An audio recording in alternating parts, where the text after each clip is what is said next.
आप सभी को जय मसीह की, प्रेज द लॉर्ड। आप सभी का हमारे YouTube चैनल स्वर्ग की रोटी में एक बार फिर से बहुत आयत से स्वागत है। हम पिछले 3 दिनों से चांदी की तुरही नाम के विषय पर गिनती की पुस्तक उसके 10 अध्याय उसके 1 से 10 पदों पर मनन कर रहे हैं और हमने इसमें 3 बातों को देखा है। आज हम इसकी चौथी बात पर मनन करने का प्रयास करेंगे। आज की तीसरी बात हमें मिलती है गिनती की पुस्तक उसके 10 अध्याय विशेषकर 9 पद से। यहाँ पर इस प्रकार से लिखा है, और जब तुम अपने देश में किसी सताने वाले बैरी से लड़ने को निकलो, तब तुरहियों को सांस बांध कर फूंकना, तब तुम्हारे परमेश्वर यहोवा को तुम्हारा स्मरण आएगा और तुम अपने शत्रुओं में बचाए जाओगे। आज का सहायक पद हम पढ़ेंगे जो हमें मिलता है इफिसियों की पत्री उसके 6 अध्याय उसके 13 से 17 पदों में, जहां पर इस प्रकार से लिखा है, इसलिए परमेश्वर के सारे हथियार बांध लो कि तुम बुरे दिन में सामना कर सको और सब कुछ पूरा करके स्थिर रह सको। इसलिए सत्य से अपनी कमर कसकर और धार्मिकता की झिलम पहनकर और पांव में मेल के सुसमाचार की तैयारी के जूते पहनकर और इन सब के साथ विश्वास की ढाल लेकर स्थिर रहो, जिसमें तुम उस दुष्ट के सब जलते हुए तीरों को बुझा सको और उद्धार का टोप और आत्मा की तलवार जो परमेश्वर का वचन है ले लो। आइए हम वचन में जाने से पहले प्रार्थना करें। हमारे स्वर्ग में विराजमान पिता परमेश्वर, हम आपको आज के दिन के लिए बहुत आयत से धन्यवाद देते हैं। हम प्रार्थना करते हैं जब आज के दिन की शुरुआत हम आपके मनन से करना चाहते हैं, हमें बुद्धि और ज्ञान से परिपूर्ण करें। प्रभु यीशु मसीह के नाम से आमीन। आज के वचन में हम चांदी की तुरही के चौथे कार्य को पाते हैं। जब इजरायलियों पर कोई शत्रु अपनी सेना से हमला कर देता था, तब ये चांदी की तुरहियां फूंकी जाती थी। जब ये चांदी की तुरहियां फूंकी जाती थी, बजाई जाती थी, तब यह प्रतीक होता था कि उन्हें युद्ध में अपने परमेश्वर की जरूरत है और फिर परमेश्वर उनके युद्ध में उनके साथ साथ लड़ता था। और कई बार तो उनके शत्रु भी ये कहते थे कि इनका परमेश्वर इनके साथ होकर हमारे खिलाफ युद्ध लड़ रहा है, और अंत में यह परमेश्वर की सहायता से युद्ध जीत जाते थे। ये चांदी की तुरही की आवाज युद्ध में उन्हें परमेश्वर के द्वारा अलौकिक सामर्थ प्रदान करती थी। ये चांदी की तुरही की आवाज एक चिन्ह या मैं कहूं एक श्योरिटी थी कि परमेश्वर उस लड़ाई में उनके साथ मौजूद है। ठीक इसी तरह ये चांदी की तुरही अर्थात परमेश्वर का वचन भी हमें इफिसियों की पत्री उसके 6 अध्याय उसके 13 से 17 पदों के द्वारा हमें आवाज देता है कि परमेश्वर के सारे हथियारों को तुम बांध लो ताकि बुरे दिन में सामना कर सको और तुम स्थिर रह सको। इसलिए सत्य से अपनी कमर कस लो, धार्मिकता की झिलम पहन लो, पांव में मेल के सुसमाचार के जूते पहन लो और विश्वास की ढाल लेकर स्थिर रहो और अपने उद्धार के टोप को ले लो और आत्मा की तलवार जो परमेश्वर का वचन है ले लो। पुराने समय में जब मूसा यह वचन लिख रहा था, तब इजरायली लोग अभी जंगल में ही थे और उन्हें अपने प्रतिज्ञात देश में जाना था। उनके आगे का मार्ग इतना आसान नहीं होने वाला था, क्योंकि कनान देश में पहुंचने से पहले उन्हें कई शत्रुओं का सामना करना था। और गिनती के 13 अध्याय में हम पढ़ते हैं कि कनान देश में अनाक वंशी लोग रहते थे, जो कि बड़े भीमकाय लोग होते थे। यदि उन्हें कनान देश में प्रवेश करना था तो सबसे पहले उन्हीं अनाक वंशियों से युद्ध करना था, और इन सब लड़ाइयों को जीतने के लिए जरूरी था कि परमेश्वर की सामर्थ्य उपस्थिति उनके साथ हो, क्योंकि वे लोग कोई प्रोफेशनल सैनिक नहीं थे, परंतु एक सामान्य मजदूर थे। जब जब ये तुरही फूंकी गई, तब तब परमेश्वर उनकी ओर से युद्ध में लड़ा और उन्होंने अपने युद्ध में अपने सामर्थी शत्रु पर भी विजय प्राप्त की।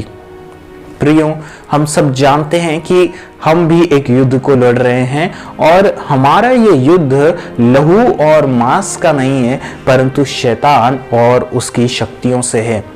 पुराने समय के अनुसार जब हम शैतान की गुलामी से छुड़ा लिए गए तो शैतान हमें प्रतिज्ञा देश में यानी कि स्वर्ग में जाने से रोकने का हर संभव प्रयास करता है। हमारे जीवन में वो प्रलोभन को लाता है ताकि हम पाप में गिर जाए, हमारे विश्वास को विपरीत परिस्थितियों के द्वारा गिराता है ताकि हम प्रभु पर अपना विश्वास त्याग दें और उसकी ओर से हम फिर जाए। वह हमारे जीवन में कई बार सताव को भी लाता है ताकि हम प्रभु यीशु मसीह का इनकार कर दें। यह सब वह इसलिए भी करता है क्योंकि वो नहीं चाहता कि कोई भी व्यक्ति बचाया जाए, कोई भी व्यक्ति उस प्रतिज्ञा देश में हमेशा के लिए परमेश्वर के साथ संगति करे और आनंद और शांति के साथ वहां राज्य करे। शैतान के विरुद्ध इस लड़ाई में विजयी होने के लिए परमेश्वर हमें उसके सारे हथियार पहनने के लिए उत्साहित करता है, क्योंकि कोई भी व्यक्ति यदि युद्ध में बिना हथियारों के चला जाए तो वो कितनी देर तक टिक सकेगा। इसलिए हमें जरूरत है कि हम उन हथियारों को यानी कि सत्य का कमरबंद, धार्मिकता की झीलम, सुसमाचार के जूते और विश्वास की ढाल और उद्धार का टोप और सबसे जरूरी एकमात्र आक्रमण करने वाला हथियार यानी कि परमेश्वर का वचन लेकर अपने आत्मिक युद्ध में प्रतिदिन तैयार होकर हमें शत्रु का सामना करना है। प्रियो, आज हम में से ऐसे बहुत से लोग हैं जो प्रतिदिन शैतान के साथ लड़ाई में पराजित होते हैं। प्रतिदिन शैतान आपके जीवन में प्रलोभन को लाता है और आपको पाप करने पर मजबूर करता है। वह हमारे सामने वही प्रलोभन लाता है जिस क्षेत्र में हम कमजोर होते हैं। जो शरीर के सुख के प्रति कमजोर होते हैं वो उनके लिए व्यभिचार, नशे और गंदी आदतों के प्रलोभन लाता है। जो भौतिक सुख, समृद्धि के प्रति कमजोर होते हैं उनके लिए वो धन संपत्ति के लालच, चोरी, ईर्ष्या, द्वेष, निंदा और अन्य प्रलोभन लाता है। जो मानसिक सुख चाहते हैं वो उनके जीवन में किसी न किसी तरह निराशा, अवसाद, अशांति और भय को लाता है।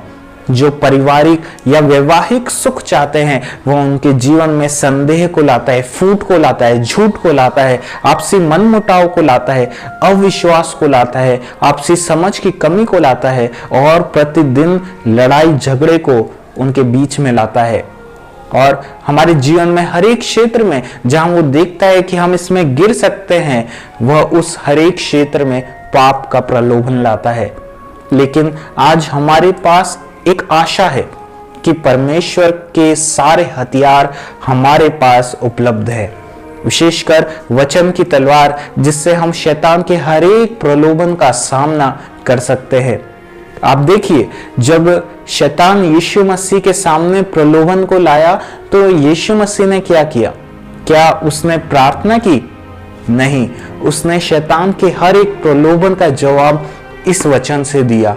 उसने वचन की तलवार का उपयोग किया और इससे उसने अपने प्रलोभन में विजय प्राप्त की। मेरे प्रियो, यदि आज आप भी शैतान के विरुद्ध युद्ध में बार बार हार रहे हैं, कई बार न चाहते हुए भी बार बार आप पाप में गिर रहे हैं, आप सोचते हैं कि अब की बार मैं वही पाप फिर से नहीं करूंगा, लेकिन फिर भी आप उस पाप में गिर जाते हैं।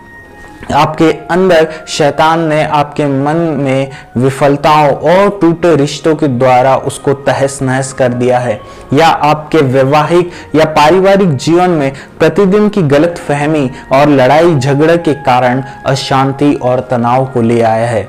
यदि आप अपने जीवन में ऐसे ही युद्धों का सामना कर रहे हैं तो आज आपको जरूरत है कि आप अपने जीवन में चांदी की तुरही को बजाएं, यानी कि परमेश्वर के वचन का उपयोग करें। केवल परमेश्वर या परमेश्वर का वचन ही आपको इस युद्ध में विजयी दे सकता है। उदाहरण के तौर पर, जब विरोधी आपके जीवन में अशांति लाए तो आप परमेश्वर का वचन कहें, जो रोमियो 16 उसके 20 में लिखा है कि शांति का परमेश्वर शैतान को मेरे पांव से शीघ्र कुचलवा देगा। जब विरोधी आपके जीवन में भय को लाए तो आप 2 तीमुथियुस उसके 1 अध्याय उसके 7 पद से बोले कि परमेश्वर ने मुझे भय की नहीं परंतु सामर्थ की आत्मा दी है। जब विरोधी आपके मन में कहे कि तू और तेरा परिवार नहीं बच सकता, नहीं उद्धार पा सकता, तो आप प्रेरितों के काम 16:21 से उसे कहें कि प्रभु यीशु मसीह पर विश्वास करने से मैं और मेरा घराना उद्धार पाएगा। और इस तरह शैतान के हर एक वार का सामना करने के लिए हमारे पास परमेश्वर की अलौकिक सहायता उसके वचन के द्वारा मौजूद है।